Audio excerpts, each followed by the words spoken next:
नमस्कार. आजच्या व्हिडिओमध्ये मी तुम्हाला अमावस्येच्या दिवशी आपण आपल्या घरामध्ये काय काम करू शकतो किंवा काय उपाय करू शकतो याची माहिती देणार आहे. बरेच जण अमावस्या आली की घाबरतात. अमावस्या म्हणजे अशुभ दिवस आहे असं त्यांना वाटतं. पण या अमावस्येच्या दिवशी आपण आपल्या घरामध्ये खूप चांगले असे उपाय करू शकतो. त्यामुळे आपल्या घरात जर वास्तुदोष असतील तर ते नक्कीच निघून जातील. तर व्हिडिओ पूर्ण पहा. चॅनलवर नवीन असाल तर सबस्क्राईब जरूर करा. सगळ्यात पहिला उपाय आपल्याला आपल्या किचनमध्ये करायचा आहे. आपण आपल्या किचनमध्ये बऱ्याच प्रकारचे अन्न शिजवत असतो. मग ते शाकाहारी असो किंवा मांसाहारी असो, म्हणजे वेगवेगळे जेवण आपल्या घरामध्ये आपण नेहमीच बनवत असतो. म्हणूनच जेव्हा जेव्हा अमावस्या येईल तेव्हा आपण जिथे स्वयंपाक करतो ती जागा, ज्यावर आपण गॅस किंवा चूल मांडलेली असते, ती जागा अगदी स्वच्छ करायची आहे. गॅस असेल तर तो गॅस तुम्ही स्वच्छ घासून पुसून स्वच्छ करायचा आहे. आणि जर तुमच्याकडे चूल असेल तर ती चूल तुम्ही सारवू शकतात. अशा पद्धतीने स्वच्छता झाल्यानंतर स्वयंपाकघराच्या भिंतीवर आपल्याला हळदीने किंवा कुंकवाने स्वस्तिक काढायचे आहे. हळदी कुंकू हे सुद्धा घरामध्ये सकारात्मक ऊर्जा आणण्यासाठी खूप मदत करत असतात. त्यामुळे हळदी कुंकवाचा उपाय तुम्ही अमावस्येच्या दिवशी नक्की करा. स्वस्तिक हे शुभ चिन्ह मानलं जातं. हिंदू धर्म हा जगातील एकमेव धर्म आहे ज्यामध्ये अनेक चिन्ह पवित्र मानली जातात. त्यातील एक पवित्र चिन्ह म्हणजेच स्वस्तिक. हे स्वस्तिक आपण नेहमीच घराबाहेर, पूजास्थळी किंवा मंदिरात बनवत असतो. स्वस्तिक हा शब्द 3 शब्दांपासून बनलेला आहे. सु म्हणजे शुभ, असं म्हणजे अस्तित्व आणि क म्हणजे कर्ता. अशा प्रकारे स्वस्तिकचा अर्थ शुभ आहे. हे विघ्नहर्ता गणेशाचे प्रतीक देखील मानले जाते.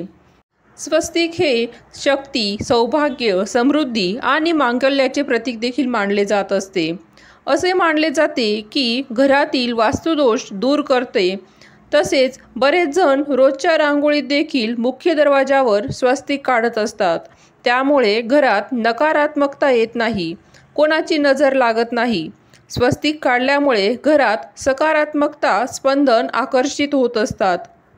तर हे स्वस्तिक शुभचिन्ह मानलं जातं. आणि अमावस्या कोणत्याही वारी येऊ द्या, मग शनिवार असो किंवा गुरुवार असो किंवा सोमवार असो, कोणत्याही वारी अमावस्या आली तरी तुम्हाला स्वयंपाकघरात हा उपाय करायचा आहे. त्यानंतर गॅस आपला चांगला धुवून स्वच्छ कोरडा करून झाला की गॅसची सुद्धा आपल्याला पूजा करायची आहे. त्यासाठी मातीची पंती वापरायची आहे. त्यामध्ये तेलाचा दिवा किंवा तुपाचा दिवा यासाठी लावायचा आहे. तर तुम्ही एकतर तिळाच्या तेलाचा वापर करू शकतात किंवा मोहरीच्या तेलाचा देखील तुम्ही वापर करू शकतात. म्हणून गॅसला सुद्धा तुम्ही फुलं व्हायची आहे. अशा पद्धतीने अन्नपूर्णा देवीचे स्मरण करत आणि लक्ष्मी देवीला आवाहन करत ही पूजा आपल्याला करायची आहे. आणि हा जो काही दिवा आहे तो आपण पूजेसाठी वापरलेला आहे किंवा पंती वापरलेली आहे ती लावून आपल्याला प्रार्थना करायची आहे. श्री अन्नपूर्णा प्रसन्न, श्री अग्निदेवता प्रसन्न. यामुळे आपल्यावर अन्नपूर्णा मातेचा तसेच अग्निदेवाचा आशीर्वाद नेहमी राहतो. नंतर पंती एका ताटामध्ये ठेवायची आहे. नंतर पाण्याने भरलेल्या भांड्यावर आपल्याला ती पंती ठेवायची आहे. तुम्ही पाण्याने भरलेला एक तांब्या घेऊ शकता वर त्यावर हा दिवा ठेवू शकतात. तुम्हाला हा उपाय सकाळी किंवा संध्याकाळी करता येईल. अमावस्येच्या दिवशी म्हणजे शनी अमावस्या असते, म्हणजेच शनिवारी अमावस्या येते. आपल्या घरातील आपण साफसफाई, जाळे जळमटे काढायचे आहे. अत्यंत चांगले व शुभ मानले जाते. त्यामुळे अमावस्येच्या दिवशी आपण आपल्या घरातील झाडलोट करत असताना घरातील जाळे जळमट काढायचं आहे. त्याचबरोबर बंद पडलेली इलेक्ट्रॉनिकचे साहित्य असेल ते सुद्धा आपण घराबाहेर काढायचे आहे. तसेच अडगळीचे सामानसुद्धा आपण घराबाहेर काढू शकतात. त्यामुळे काय होतं की तुमची जी अडलेली कामं असतात ती पटापट व्हायला लागतात. अडगळीमुळे आपल्या घरावर सुद्धा याचा परिणाम होत असतो. त्यामुळे हा उपाय करायला विसरू नका. आणि जेव्हा आपण आपल्या घरातील फरशी पुसतो तर त्या पाण्यामध्ये थोडीशी हळद, त्याचबरोबर सैंधव मीठ असेल तर सैंधव मीठ घ्या अथवा जाड मीठ असेल तर ते घ्या. नंतर त्यात थोडे गोमूत्र टाकून ते एकत्र करून पाण्यामध्ये टाका व थोडीशी हळद टाकून फरशी पुसायला विसरू नका. यामुळे सुद्धा आपल्या घरातील जी नकारात्मक ऊर्जा असते ती दूर व्हायला मदत होते. आपल्या घरामध्ये सकारात्मक ऊर्जेचा प्रवाह निर्माण होतो. आपल्या घरामध्ये जे काही वास्तुदोष असतात ते सुद्धा दूर होतात. तर हा उपाय नक्की करा. तसेच हळद, गोमूत्र व जाड मिठाच्या याच पाण्याने आपल्याला आपल्या घराचा उंबरासुद्धा स्वच्छ पुसून काढायचा आहे. तर जे पाणी आपण फरशी पुसण्यासाठी घेतलेलं असतं तसंच पाणी आपण उंबरा पुसण्यासाठी सुद्धा घ्यायचं आहे. आपण फरशी पुसण्यासाठी जो कपडा घेतो तो दरवाजा पुसण्यासाठी कधीही वापरायचा नाही. दरवाजा पुसण्यासाठी आपण नेहमी दुसरं कापड वापरलं पाहिजे.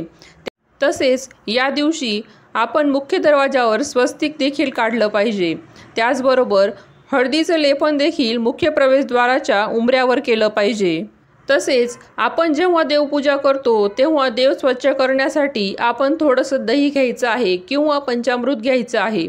त्यामध्ये चिमूटभर हळद टाकायची आहे आणि 2 कापराच्या वड्या एकदम बारीक करून म्हणजेच कुटून त्या टाकायच्या आहेत.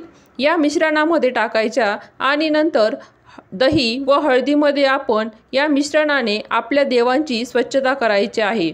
म्हणजेच देवांच्या ज्या मूर्ती आपल्याकडे असतात, टाक असतात, तर त्या या पेस्ट वापरून स्वच्छ करायच्या आहेत. कापूर जो आहे तो आपल्या घरातील निगेटिव्ह एनर्जी म्हणजेच नकारात्मक ऊर्जा बाहेर करत असतो. त्यामुळे अमावस्या असेल, शनिवार असेल या दिवसांमध्ये किंवा आपल्याला असं वाटतं की आपल्या घरामध्ये नकारात्मकता जास्त वाढते आहे तेव्हा हे कापराचे असे वेगवेगळे उपाय तुम्ही नक्की करू शकतात. देवांची मूर्ती साफ करण्यासाठी सुद्धा कापूर वड्यांची पावडर करून दही किंवा पंचामृत, हळदीची पेस्ट मिक्स करून आपण याचा वापर करू शकतो. यामुळे काय होतं, हळदीने नैसर्गिक असा पिवळा रंग पितळेच्या ज्या देवांची मूर्ती असतात त्यांना लागतो. त्याचबरोबर कापराचा जो काही सुगंध असतो तो या मूर्तींना छानपैकी लागतो आणि दह्यामुळे तांब्या, पितळीची जी मूर्ती असतात त्या स्वच्छ निघायला मदत होते. अशा पद्धतीने दही, हळद आणि कापूरवडीच्या मदतीने तुम्ही देवांची मूर्ती एकदम स्वच्छ चकचकीत करू शकतात. तुम्हाला तुमच्या रोजपेक्षा अधिक प्रसन्न वाटायला लागेल. तर हा उपाय तुम्ही अमावस्येच्या दिवशी नक्की करा. यानंतर अमावस्येच्या दिवशी करण्याचा पुढचा उपाय म्हणजे आपल्या घरातील जे मुख्य प्रवेशद्वार असतं त्याच्या उंबरठ्याची पूजा करायची. बरेच जण अमावस्या असो, पौर्णिमा असो, गुरुवार असो किंवा वेगवेगळ्या प्रकारचे सणवार असो त्या दिवशी मुख्य प्रवेशद्वाराचा जो काही उंबरठा असतो त्यावर हळदीचे लेपन करतात. हळदीचे लेपन करताना बरेच सारे नियम असतात. जसं की उंबरठा जो आहे तो लाकडी असावा. उंबरठा हा लाकडी म्हणजेच खैराच्या लाकडाचा असेल तर अतिशय उत्तम असतो. बरेच जण भाड्याच्या घरात राहतात, मग त्या घरामध्ये लाकडी उंबरठा उपलब्ध नसतो. त्या घरांमध्ये मार्बलचा उंबरठा असतो. मग अशा उंबरठा असल्यावर आपण त्या उंबरठ्यावर देखील हळदीचे लेपन करू शकतो. उंबरठ्याचं पूजन करण्यासाठी अमावस्याच असली पाहिजे असं काही नाही. तुम्हाला जेव्हा जेव्हा वाटेल तेव्हा आपण घराच्या उंबरठ्याची पूजा करायला हवी. मग तो एखादा सणवार असो किंवा गुरुवार असो, अमावस्या असो अथवा पौर्णिमा असो, आपण आपल्या घराचा उंबरठा, आपल्या घराची फरशी पुसतो तेव्हाच स्वच्छ केला पाहिजे.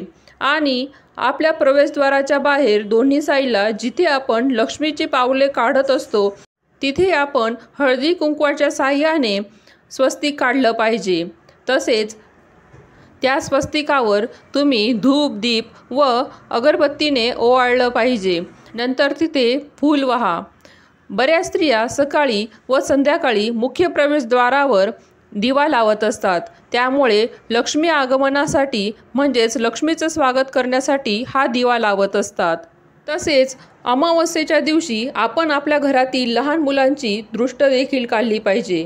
बऱ्याच वेळा लहान मुलं हे किरकिर करत असतात, त्रास देत असतात. त्यामुळे आपण आपल्या घरातील लहान मुलांची दही भाताने अथवा जाड मिठाने, पिठाने ही आपण दृष्ट काढू शकतो. फक्त उतरवलेले जे पदार्थ असतात यावर कुणाचा पाय पडणार नाही अशा ठिकाणी ते टाका. आपल्याला ज्या ज्या कामांमध्ये अडथळे येत असतात तर ते सुद्धा या उपायांनी दूर होतात. अमावस्या म्हणजे त्या दिवशी आपल्याला चंद्रदर्शन होत नाही, म्हणजेच एक प्रकारे काळोख्या रात्रीचा तो दिवस असतो. तर त्या काळोख्या रात्रीवर विजय मिळवण्यासाठी म्हणजेच काळोख्या रात्रीचा अंधकार दूर करण्यासाठी आपल्याला थोडक्यात म्हणजे दीप प्रज्वलन करायचं असतं. एक प्रकारे आपण आपल्या स्वयंपाकघरामध्ये किंवा देवघरामध्ये दररोज व उंबरठ्याची सुद्धा पूजन करायचं असतं. दिवाळी म्हणजेच लक्ष्मीपूजन करतो त्या दिवशी अंधार दूर करून उजेड तयार करतो, म्हणजेच लक्ष्मी मातेला उजेड प्रिय असतो. म्हणूनच लक्ष्मीपूजनसुद्धा आपण अमावस्येलाच करत असतो आणि या दिवशी आपण दीप प्रज्वलन करत असतो. या दिवशी माता लक्ष्मी प्रत्येक घरी जात असते आणि तिच्या स्वागतासाठी आपण दीप प्रज्वलन करत असतो.